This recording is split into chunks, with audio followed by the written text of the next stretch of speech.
Good evening, everyone, and a warm welcome to AVPN's first South Asia Impact Capital Festival. My name is Prachi Seth, and I lead the climate action platform at AVPN. I will be your MC for this session, and I am delighted to have you join us today. For those of you who do not know about AVPN, we are a network of funders and resource providers with over 600 members across 32 markets.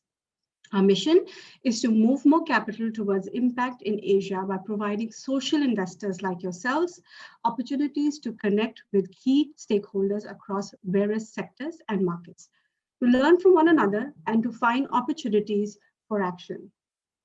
Throughout this month, the festival has placed spotlight on best practices and solutions that AVPN members are delivering across India, Bangladesh, Nepal, and Sri Lanka, across topics such as healthcare, livelihoods, climate action, and education, which are of particular urgency for the sub-region today. This week, we will focus on climate action. To set the stage for this week and why climate action for us, while the world continues to grapple with the devastating effects of COVID-19, it is simultaneously dealing with the disproportionate impacts of climate crisis. South Asia is home to some of the most climate vulnerable countries in the world, and thus it is critical to collectively address climate change as the region seeks to expand its economy and remain a key engine of growth for the world. The emerging economies across the globe have $23 trillion investment potential in the climate solutions, and that can be unlocked within 2030. However, there's still a lack of capital moving into climate investments, with only 2% of global philanthropic giving going to fight climate change. There is therefore a huge potential for climate funding, and AVPN's climate action platform seeks to bridge this gap by unlocking more capital, growing the ecosystem, and connecting all stakeholders invested in fighting climate change. With over 260 members having a focus on climate action, the platform has convened 22 climate events, created a pipeline of 50 climate deals, produced 38 original knowledge pieces, and engaged 1,000+ members through curated and signature AVPN climate events in the last year. The platform seeks to inspire a new generation of climate smart leaders, and across Asia will pave the way for innovation and urgent climate action through sustainable and impactful mobilization of capital. Moving forward, AVPN Climate Action Platform will continue to create communities of climate-aware social investors that represent Asia's diversity of actors. As a critical forum for action, we will particularly focus on leadership by Asia-Pacific organizations in sustainable industry development, energy systems transformation, and how climate change and inclusive growth will be achieved in this region. Another important aspect of fighting climate change is the impact of climate change on vulnerable communities, women, health, economic resilience, and livelihoods. AVPN Climate Action Platform will develop a Climate Plus programming work stream to cross-pollinate ideas, address knowledge gaps, and introduce insights needed to better engage in solutions that address Asia's complex intersectoral climate challenges. Lastly, as you will discover over the course of the festival's Climate Week action, we'll continue to deepen and strengthen the pipeline of opportunities for innovative ways to mobilize capital by social investment ecosystem to effectively respond to growing climate concerns, drawing from the member investments, initiatives, and collaborators across private and public sectors. And now, a few housekeeping announcements before moving to program proper. To download any session resources, please click on the download icon in the agenda place next to the session title. To continue chatting with your speakers and fellow delegates in this session, please make full use of the messaging function or the event feed in the platform. Finally, please note that this session will be recorded and you will be able to access the recordings after the festival. We are also sharing the highlights of our day today on Twitter. So don't forget to share your experiences with us by using the hashtags AVPN South Asia 2021 and social impact. For the opening session of Climate Week, we will start by discussing the impact of COVID-19 on climate and deliberate on whether the situation has left us better off or worse. To kick off this fireside chat, I would now like to invite Komal Sahu, Chief of Sustainable Finance at AVPN, who will be moderating this session. Komal, over to you. Thanks, Prachi. I'm delighted to kick off the first session of the Climate Week by inviting our speakers for the day. Shiv Kumar, CEO of the Catalyst Group, and Shirish Sinha, Director Climate, Children's Investment Fund Foundation, India. Hello, Shiv. We're pleased to have you here with us today. Shiv is a social entrepreneur with 30 years of development experience and a founder of the Catalyst Group. Shiv, can you tell us a little bit about the Catalyst Group and your work? Thank you, and hello, everyone. Good to be here. Komal, I thought I got downgraded into a CEO from a co-founder, but that's perfectly fine. I was CEO once. So Catalyst Group is basically a social entrepreneurship platform, and essentially for the last 30 years, we've been working on a range of issues: health, education, water, sanitation, governance, and climate change, and increasingly so in the last one. And our work is essentially people-focused, particularly vulnerable communities that was mentioned in the startup by Prachi. So we work with a range of stakeholders, which includes fisherfolk, small farmers, female sex workers, migrants, and other communities which generally get left out of the mainstream development. That's our focus. But for us, issues and geographies and programs are only a means to an end to make these people's lives better. We follow multiple formats. So we have a consulting and an investment firm. We also have a product company, and we have two not-for-profits which work on specific areas, which are our field labs. Thank you. Thank you, Shiv. And before I turn to our next speaker, I want to start with a quote from the late Kofi Annan, former Secretary General and to the UN and the Nobel Peace Laureate. He once remarked, "The world is not ours to keep. We hold it in trust for future generations." I understand that is the context within which the Children's Fund operates. And I would like Shirish to tell us a little bit about the work SIF is doing with respect to climate in India. Thank you, Komal, and it's great to be on this panel. So thank you very much to AVPN for giving this opportunity. As you mentioned, I represent the Children's Investment Fund Foundation, or SIF in short. We are one of the largest global philanthropy working on children. And we already see that the children are fast becoming collateral damage of multiple global crises, and one of them being the intergenerational burden of climate and environmental disruption. So as a foundation, we have our roots in India, in Africa, China, UK, and Europe, in EU with offices in multiple of these countries, and about 2 decades of program on adolescence, child health and development, child protection, and climate change. Each one of them which are very much geared towards addressing the issues of achieving the goals of Agenda 2030. So as a philanthropy, we work on multi-sectoral strategies and themes which are looking at it. And what we see in our work on climate is that the public and private funds are continuing to support very high carbon and resource intensive systems instead of funding for future, which is shaped by renewable energy and clean energy systems. So that's our focus. And in India, our program essentially is a reflection of our global strategy on climate, which is looking at areas of energy decarbonization, solutions around clean air, transport, and cities, looking at agriculture and food systems, which are more towards regenerative and natural farming systems. And increasingly, we will start exploring new areas of work related to decarbonization of the industrial sector, as well as looking at climate finance as the next area for our intervention to work. So that's a brief introduction about us. Thank you, Shirish. I'm going to start with my first question to you, and perhaps Shiv can add to it as well. Climate change initiatives in India have involved different stakeholders, both public and private, as well as NGOs and local communities. One role I understand SIF plays as a foundation is in building joint action coalitions and collaborations. Can you tell us more about the projects you have undertaken, and how do you manage this diverse stakeholder group to act in a way that is more collaborative and participatory? And perhaps if Shiv can add to it as well. Thank you, Kamal.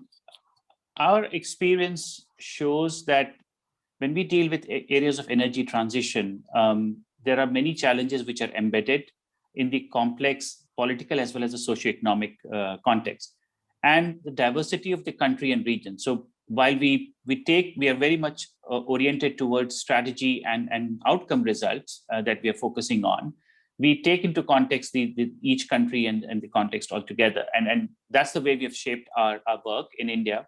And we believe that there are, for any of these energy transition that we need to make, there are 3 C's of coalition, complementarity, and consolidation that needs to basically work together. So our strategy, I'll take the example of India or South and Southeast Asia, it is built around these principles of creating those bold ecosystems for transition. So we work with strengthening and empowering some of the think tanks in these countries and geographies, and also the civil society organizations, so that they can drive the narrative of clean energy transition. Also looking at the solutions to clean air or agriculture and finance and corporate sector accountability. Secondly, we also look at the catalytic development capital, which can actually, through financial mechanism, can accelerate the low carbon transition. So that's one aspect of this one. Now, you asked for an example, and I just thought maybe I can just give you one thing that we're doing on air quality and clean air work that we've started. Right. One of the things that we realized that if we want to make an effective program through our clean air investment, we need to do 3 things. One, we need to build evidence base on air quality, especially looking at how the evidence can be used and generated locally to inform policy solutions, inform the health and economic impacts of air quality, because that's very much essentially needed. We also need to focus on informing and supporting the implementation of the different policy solutions, frameworks and governance that is required around clean air. And then also creating societal pressure. So to build the narrative around awareness between key stakeholders, whether it is youth, communities, media, and other stakeholders, on what the impacts of air pollution is and what the solution. And what we have tried to do is, for each of these 3 components, bring a set of our partners who, or the technical assistance partner or advocacy partners, who provide their respective sectoral knowledge and in-depth expertise, and bring them all together on a single platform. So there are multiple partners, but each one of them essentially are playing a very, very vital role. And I would just say that, in doing some of this work, putting together, Shiv and his team at the Catalyst Management Service has been very supportive, and have helped us bind these different elements all together. Shiv, if you can perhaps refer to the role that you played as a stakeholder in sort of taking the Children's Foundation role forward and making sure that the outcomes are achieved. Right. I think an area like climate change is complex, and the number of areas what one need to act on is quite a wide spectrum, which Shirish has already outlined. For me, what stuck out, Shirish, is while much of your work, SIF's work and partners' work is around infrastructure and making infrastructure work, I think what SIF-like agencies are doing, Komal, is a really interesting thing, which is a missing infrastructure, which is the social infrastructure, right? The think tanks, what Shirish you alluded to, is also bringing together of these coalitions, bringing the partners together, because this space can get very fragmented in social development for a number of reasons, right? Collaboratives and partnerships are quite difficult. And I think in a scenario like climate change, it is even more important than any other sector that partners work together, and then you have a whole spectrum of issues, from technical to people issues to financing to technology. And I think bringing it all together does require you to create the social infrastructure too. And that's where the other C, Shirish, which you mentioned in terms of complementarity. India has a very, very ambitious target on climate change and is also a signatory and a very staunch supporter. Therefore, the role of agencies like SIF in terms of complementing what the government is, has the ambition to do and is actually doing quite a bit, is very, very critical. And I think our role has been largely around, helping SIF and its partners, design the program in a way this complementarity is addressed. There are multiple moving pieces in terms of what one has to do, and measuring those also become quite difficult. As Shirish will tell you, SIF is an extraordinarily ambitious organization, and I really love that about them. They're pushy in terms of results, and rightfully so, because children can't wait, as Shirish was mentioning. Given that, I think theories of change, monitoring and evaluation is what the support we work with and learn from SIF. So I want to end by saying, I think Shirish and team's work in bringing partners together, the mission-aligned partners, to make the climate change agenda reality has been extraordinary. I know SIF is very focused, Shirish, on an evidence-based approach in its framework. Given that climate change outcomes are difficult to measure and quantify, how do you use data to evaluate your returns? And is there an ability to improve on this quality of data? And I know CMS has helped you with some of this work. So perhaps if you could give us one or two examples of the types of indicators you've used and how CMS supporting this sort of results-based framework. Thank you. I mean, and it's very interesting that Shiv says, and he's right, and we are a bit pushy at times, and with our partners and because we are very much driven as I mentioned earlier, an outcome-driven foundation, and we want to see results much faster. And I think the evidence for policy change as well as for practice is very much rooted in our decision-making process, and it comes down very much clearly right from this one. So just two examples I just want to give, and I hope it addresses the question that you're saying. In the air quality work that we're doing right now, what we are emphasizing is on how cities are responding to the investments of the funds that they're receiving from the central allocation of the budget or the state allocation of the budget to show the shift that is required, both in terms of the infrastructure for air quality monitoring or the solutions around sectoral solutions that they need to implement. And therefore, what we're trying to do is, with the help of a partner, is to create a tracker on the National Clean Air Program. And it enables us to go by city and look at whether they have used the funds and how the money has been utilized, how well have they progressed over the last few years on this, let's say, PM 2.5, which is the most indicator that is essentially being used to track pollution. And the idea is that over a period of time, this tracker therefore becomes an accountability mechanism to say whether cities are progressing well or not. Because the one thing that the government of India has done now recently, or the last year they did in the budget announcement, based on the recommendations from the Finance Commission, was to link the disbursement of grants to cities to make improvements performance-based. So it's a performance-based. So if cities improve their air quality performances by a certain percentage, then they get the next tranche of money. So creating that accountability mechanism becomes very important. Similarly, just to take to give an example, the second one, in that the work that we are just about starting on natural farming or regenerative agriculture and ecosystem restoration, one of the things that we realized was that while there is macro level evidence to show that regenerative agriculture and practices around ecosystem restoration leads to GHG sequestration or benefits, at the field level, we do not have sufficient evidence to back those change. And therefore, one of the things that we have integrated as part of our work with the partners is that we need to develop an MRV framework at the farmer site level to see whether these practices lead towards increase in soil carbon content, or it leads to reduction in GHG emission or not. So that's the kind of approach that we are taking to generate more evidence to inform some of the policy change. Now, we say regenerative agriculture, natural farming can also lead to better nutrition outcomes. We don't have field level evidence to essentially to build on that. And that's something which we're trying to do now through this investment, that while GHG reduction we are tracking, we also see whether there's a co-benefit of nutrition outcomes through cropping pattern change, etc., or practices of the kinds of diversification of crops that the farmers would introduce. Right, right. Komal, if you don't mind, I want to pick on what Shirish was saying. One of the pieces of work we do in our group is Green Foundation, which is an organization which we inherited from an activist, Vanaja, and her passion for 4 decades was exactly, Shirish, what you were mentioning. That is looking at regenerative agriculture But I think one more piece that she added to what you were talking about is about what happens to the soil and water, and what happens to the nutrition content, and as well as the food, the yield, and as well as the quality of the yield.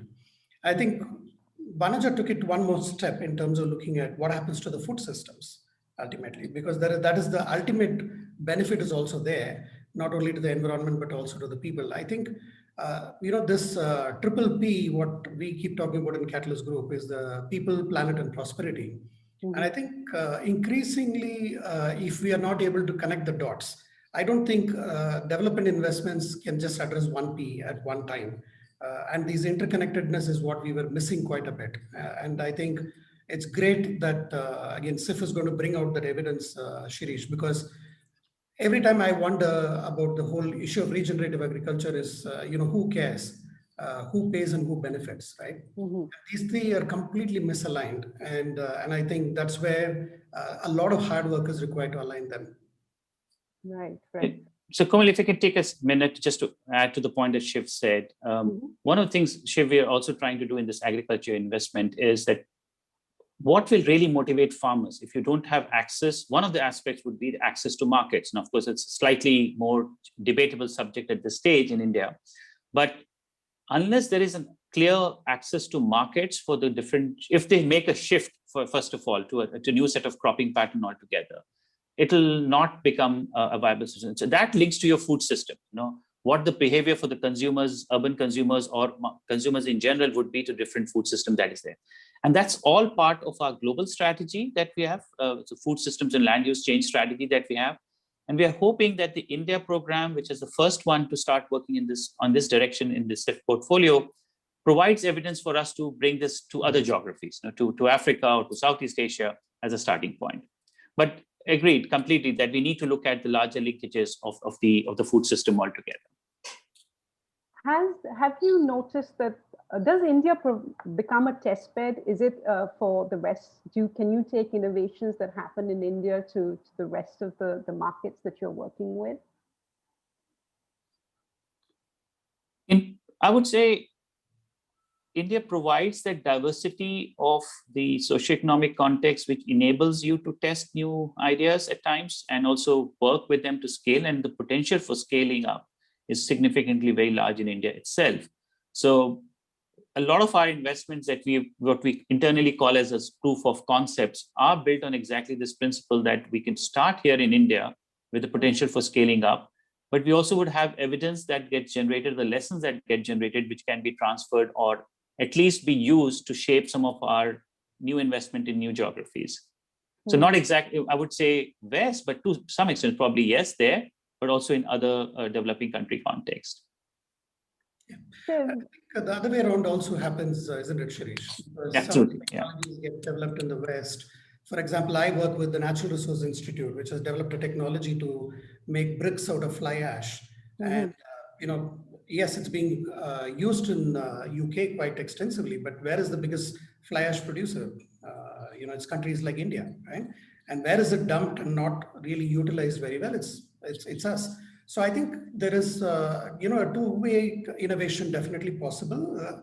But I like your point, Shirish. It's India's diverse context. I think probably added to that is the shortage of capital, right? When you are short of capital, not just jugaad, but you really need to do more with less. Yeah. Right. COVID-19 has clearly demonstrated global crises such as climate events are obviously going to impact some populations more than others.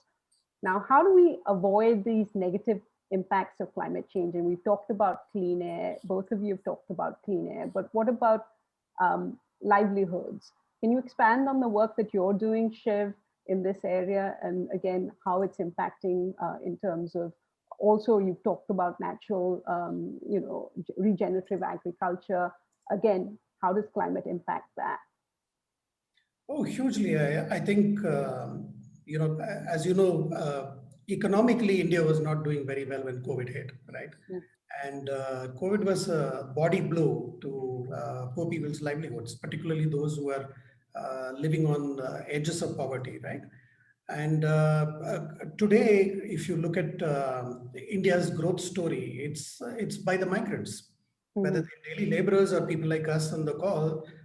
It's the migrants who built most cities, right? And I think as the economy is picking up, the jobs are picking up, but clearly there's a lot of displacement in terms of requirement of labor. So we do see a kind of a feast and famine existing, and a lot of stress migration in terms of, I think if 350 million people are going to move for jobs, it's probably one of the world's largest migration every year, which happens for work. And I think new jobs are opening up. I think this a beautiful program that we work with our partner LaborNet and the COVID Action Collab is when COVID hit and jobs were less, they created a new cadre of sanitation workers, sanitation entrepreneurs. It very quickly generated jobs and also sanitized the public spaces, right? And we have another, innovation around the pandemic plastic, because Shirish, plastic became a bigger issue during COVID response, all the PPE and the masks and everything. So we were able to generate new jobs in terms of what can be done. But Komal, that's just simply not enough. I mean, recent analysis and World Bank's recent analysis, we're talking about 300 to 400 million new poor people coming in. And most governments are going to struggle with that, not to mention the human cost of those numbers, right? Each one is an individual story. So I think livelihood, people are on hyperdrive in terms of what we do, and we have set up a group called the Resilience Impact Canvas, particularly to look at what are those jump starts that we can do. And Shirish, you would agree with me that the whole green recovery offers a huge opportunity in this area. As we recover out of COVID and move towards a more hopefully a cleaner climate, I think there are more new jobs in the green industry which we should capitalize on. But on health, it's another story, Komal, because I think the effect of climate change has been enormous. We are talking about 5% knock on the GDP, and here are the health people claiming at least give us 1% of the GDP in terms of health spending, but we're going to be knocked down by 5%, and this is going to be extraordinarily tough, whether it is on heat-related aspects or many other impacts of climate change, which are going to affect people's health. So one of the things we've been pushing for is its time has come for primary healthcare agenda to include the climate change effects, not treat it as another sector's problem, right? Let the climate wallahs handle it while we continue doing our health work, and let's do maternal health and child health. This is not going to be business as usual. So I think the primary healthcare agenda needs to adopt the climate impact. And Shirish would have seen the Lancet Commission's latest report on the health and climate change. It's scary, to say the least. Shirish, do you think the tailwinds of COVID would have created an impetus, and are you seeing more capital moving in the right direction in terms of building back better? I think not to the level that one was expecting, in terms of the impetus or the stimulus packages, that the way they are getting directed and shaped. There is a difference between, and I think the difference is that when the 2008 financial crisis and the current crisis, which is also an economic crisis, it's health crisis, economic crisis, the difference between that situation of 2008 and now, that there are much more shovel-ready projects, whether it is in the energy efficiency, renewable energy is a much more mature technology. So we saw in India throughout the 2020, when the pandemic was ongoing, the lockdown was there, the share of renewable energy, for example, never declined in the energy mix, because it had the favorable status for must-run. We also saw some of the steepest decline in the tariff at which the auctions took place. I mean, we've now got solar being bid at less than 2 rupees a unit in India. So while some of the benefits of the existing policy frameworks we could see to happen, the economic stimulus packages have been fairly mixed. But we still believe that the recovery provides us an opportunity to now accelerate the transition to a low carbon resilient and a regenerative economy, right? So that should basically become now the mantra for us to focus on. And that's the way we are also started to approach our own strategy and our own program moving forward, that how do we link together these three elements in our strategic thinking? In terms of Government of India's sort of commitments to net zero, and in term, I know they have some commitments with respect to 2030 when it comes to looking at energy transition. What are you seeing with respect to that? Well, one of the things that we see last few months, the Asian countries have been taking lead in announcing the net zero. Obviously, EU has a huge target and a goal, but the other China, Japan, South Korea have taken a 2050 or 2060 commitment. Net zeros are easy, looks simple and easy to announce and to look at. India's approach, and to a large extent, a lot of us think is the right approach, is to focus more on the short-term goal of a 2030 vision. Mm-hmm. If you are able to not just meet, but also exceed your 2030 plans, I think most of the countries would be on a net zero path. India has made commitments. Most of the global analysis shows that India is already on track to not just meet, but exceeds its 2030 commitments. It can actually further enhance those 2030 commitments. And that's where we're trying to focus more in through our investments that we're doing here in India, that how do we work with our think tank partners to convince the government to enhance the sectoral ambition targets, which are not yet fully clearly articulated in the NDC commitments or the Paris Agreement commitments that India has made. And I think three things would become very critical for that. One would be phasing out technologies and processes which are of past. These are really related to coal power or industrial processes that we are really doing, and replace them by clean energy transition. Also accelerating some of the transitions of the future. And these are, which are already on the focus areas of the government. Right? So electric vehicle has become a big priority, and that transformation has started to take place. Battery storage is getting a lot of traction. India wants to see itself as the manufacturing hub of the electric vehicle, but that would require a complete industrial policy shift in that direction. And last, which I briefly talked about, I think it's all about regenerative agriculture. We know our agriculture system is, the way we grow our crops is not sustainable, and therefore we need to make this one. And finally, the last thing is more in terms of the transformation of change in sectors where transitions are taking place, but we need to put greater emphasis and capital in that direction.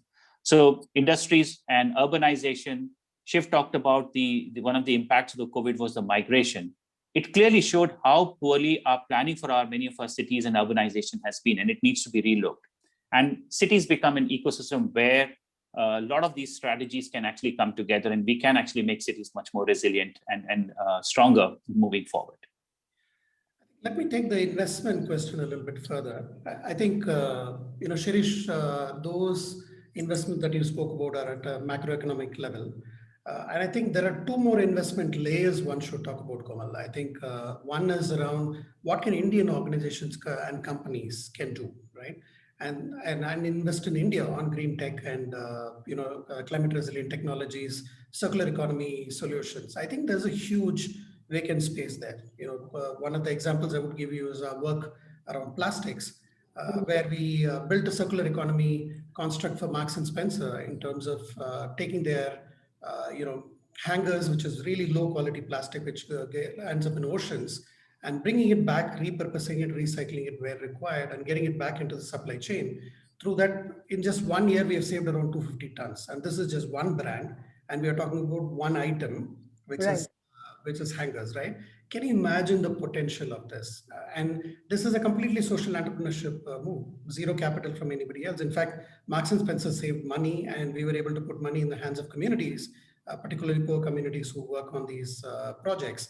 And in addition, save the amount of quantum of plastic being used.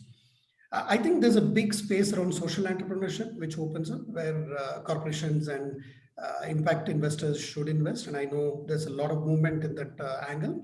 And lastly, I think we are forgetting one thing. The individual action and the citizen action is very, very critical, right? I think every well-informed citizen who's angry about the climate issues is actually seeking, what can I do? right? What can I invest? What can I change within my thing? And that's where, Shirish, when you spoke about markets for regenerative agriculture products, I'm finding a big shift. During COVID, we were helping some of our farmers supply to apartment blocks because we saw that people couldn't go out to buy, and here's a great opportunity. What I found is a very new set of customers. First of all, many of them were asking, I hope no pesticides were used. Which farmer does this come from? These are not questions you would have expected 5 or 10 years ago in India, right? I think there's a certain ripening of the market, Komal, because of COVID and because of a number of reasons. And we do need to think about investments at the more at an individual, what they can do to change. And the meso level, which is largely the corporations and the social impact investors who can come in addition to what Shirish was mentioning about macro investments. Shiv, we're almost at the tail end. If I could ask you for one statement you would leave our audience with, that is, that they will take away with them, perhaps if I could get each of you to say something, and then I'll have to pass the mic on. Thank you so much for a candid and insightful conversation. But if I could ask you, Shiv, to make a closing statement. I'll ask Shirish to make it first while I gather my thoughts. So I would say that one thing that we have also learned from this entire 1 year of experience now, dealing with the post-COVID situation, in all the sector transitions that we're talking about, we need to very clearly integrate the elements of social and just transition. And I think the green stimulus or green recovery or the economic recovery that we talk about, if it addresses the three things that we feel are required, the jobs, growth, and sustainability, while prioritizing on climate actions, will give us the results, and not just for climate sector as a whole, but for the development transition that needs to take place. Shiv? So for me, I think COVID has been a big reset button. And if you're going to be ignoring it, we are being foolish. We need a reset very, very badly. And it came in the form of a health emergency, which we managed to upgrade it to a humanitarian emergency, right?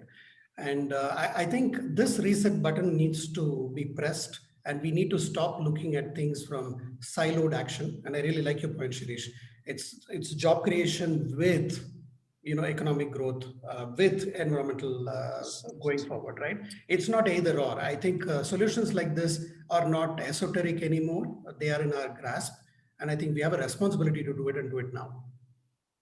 Thank you so much, everyone. And over to you, Prachi, for closing out the session. I hope our audience took away some great pointers from you. Thanks, Komal. What a start to the Climate Week. Thank you so much, Shiv and Shirish, for such an insightful discussion. We have now come to the end of the first fireside chat. This session was made possible with the kind support of our festival partners, Bill and Melinda Gates Foundation, Sesame Workshop India, the Rockefeller Foundation, #COVID Action Collab, VNV Advisory Services, the British Asian Trust, VPP India CSR Foundation, Catalyst Management Services Private Limited, and Satwa. To continue chatting with your speakers and fellow delegates in this session, please make sure that you use the messaging and meeting function of our festival platform. Do share the highlights of this session on the social media as well, on #AVPN South Asia 2021 and social impact. Up next, the session on leveraging private sector climate finance will be starting at 4:45 p.m. IST. Thank you, and please enjoy the rest of the festival.